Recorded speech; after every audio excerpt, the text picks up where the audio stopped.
大家好，春天和秋天都是非常适合豌豆、甜豆还有荷兰豆生长的季节。我这儿有一大包的豌豆种子，我冬天的时候是用它来种芽苗菜，一般到了春天和秋天，我会把它们散播到大地里边，用来种豌豆苗，这样的话就可以吃豆苗，还有掐豌豆尖儿了。这个种子是我个人非常喜欢的斑点豌豆，既可以用来种芽苗菜，也可以种豌豆苗掐豌豆尖儿吃，还可以等它长大之后结豌豆荚吃豆荚。不管是豌豆、甜豆还是荷兰豆的品种都是非常好吃的。一般喜欢吃豆子或者是豆荚的朋友，要在早春还有夏末秋初的时候就把豆子种下去，不然就可能有点来不及了。不过很多朋友可能和我一样，更喜欢吃豌豆苗还有掐豌豆尖儿。今天我就跟大家一起来回顾一下，在春天的时候我是怎么样实现豌豆尖自由的。同样的方式用在秋天，效果会更好。豌豆比较耐寒，春天的时候，在中霜日到来前2-3周就可以开始准备土地种植豌豆了。后面如果愿意的话，也可以持续播种，一直种植到9月份。这期间，除了夏天最热的1个多月生长可能受限外，其余时间都是可以播种的。豌豆的适应性还是很强的。当然了，要吃豌豆苗和豌豆尖的话，还是凉爽的天气长出来的最好。种豌豆可以使用调播、点播和散播的方式，推荐使用调播，操作简单，便于田间管理，种出的苗也是整整齐齐的。豌豆种植的深度一般在1到2英寸，也就是大概2到5厘米。我们是为了吃豌豆尖的，所以采用密植的方式，行间距在15到30厘米，种子散播距离在5厘米，甚至是更密一些到2厘米都是可以的，不需要搭网。如果是作为覆盖作物种植的话，行间距可以更小一些，甚至散播种植会更好。如果种植的目的主要是为了将来收豆荚或者豆子，那么行间距最好在30厘米以上，种子散播距离在7厘米以上会比较好。这种情况下，除了某些矮生品种不需要爬网之外，其余多数品种都是需要搭网给它们提供支撑的，一般1.5米高的网就足够用了。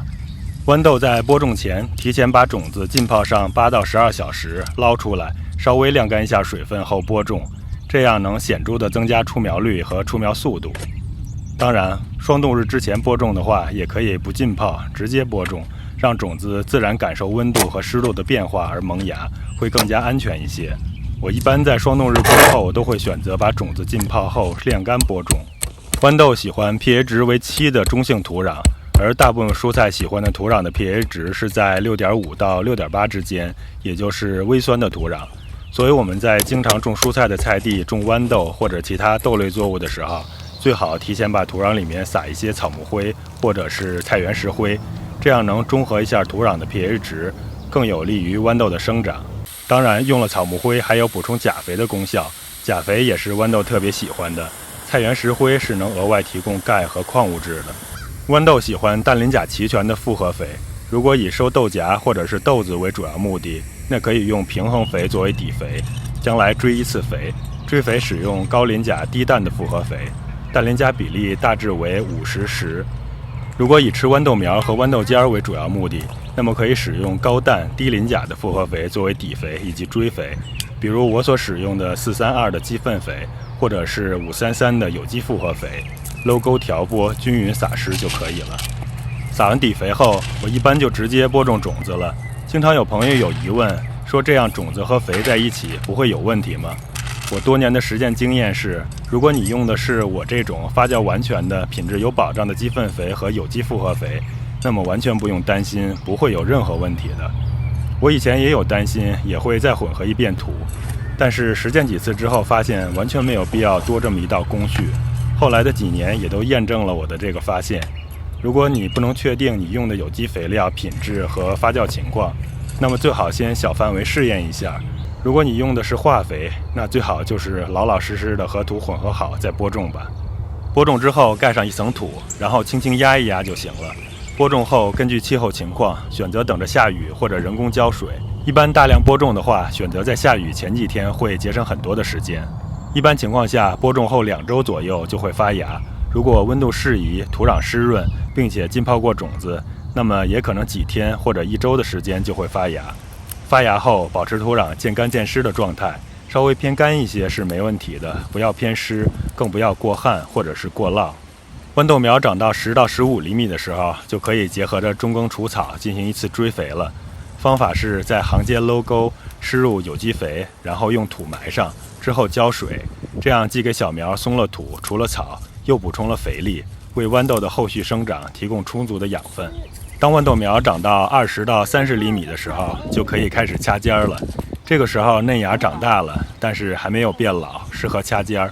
掐下尖之后，新的嫩芽会迅速生长起来，这样能反复掐上好几次。如果你像我这样种上一大片的话，就可以在很长一段时间实现豌豆尖自由了。后面进入夏天，天一变热，豌豆就会慢慢进入生殖生长阶段，开始开花结豆荚了。如果不掐豌豆尖的话，一般豌豆的生长周期在60几天，也就是从发芽到豆荚豆子收获大概60多天。当然，掐了豌豆尖是会延缓生殖生长的进程的，这取决于我们掐尖的次数和掐豌豆尖的程度到底是有多狠。我这次用来吃豌豆尖的豆子，一半选择了吃豆子的传统的剥皮豌豆，另一半选择的是吃豆荚的荷兰豆。豌豆会先成熟，成熟指的是可以鲜食。新鲜的豌豆剥开来直接食用是非常甜的，也可以炒熟变成一道美味的佳肴。接着荷兰豆也会成熟，要在豆荚最鲜嫩的时候采摘。吃豆荚、炒荷兰豆都很平常，我就不做过多的介绍了。虽然我的种法主要目的是实现豌豆尖自由，但是能够收获一些豆子和豆荚也算是一举多得了。从吃豆苗和豆尖的角度看，这两种豆子都是挺好的。如果你要问我哪种更好吃，我觉得还是荷兰豆的豆苗豆尖更好吃一些。我这次种的是斑点豌豆，更确切地说应该是斑点雪豆或者是斑点荷兰豆。这是我冬天种芽苗菜发豌豆苗用的豆子，是专门吃芽苗菜的，所以它的豆苗豆尖好吃也就不奇怪了。买上一大包，冬天在家里种芽苗菜吃，用不了的还可以在春天种豌豆苗掐豌豆尖儿。如果愿意，也可以种成荷兰豆吃豆荚，一举多得，非常划算。不论如何，随着苗龄的增加，天气的变热，生殖生长的趋势是不可避免的。我这批豌豆在它播种后的3个月开始逐渐走向衰亡，豆荚豆子开始变硬，叶子和杆子也慢慢变黄，最后所有一切都干枯倒下了。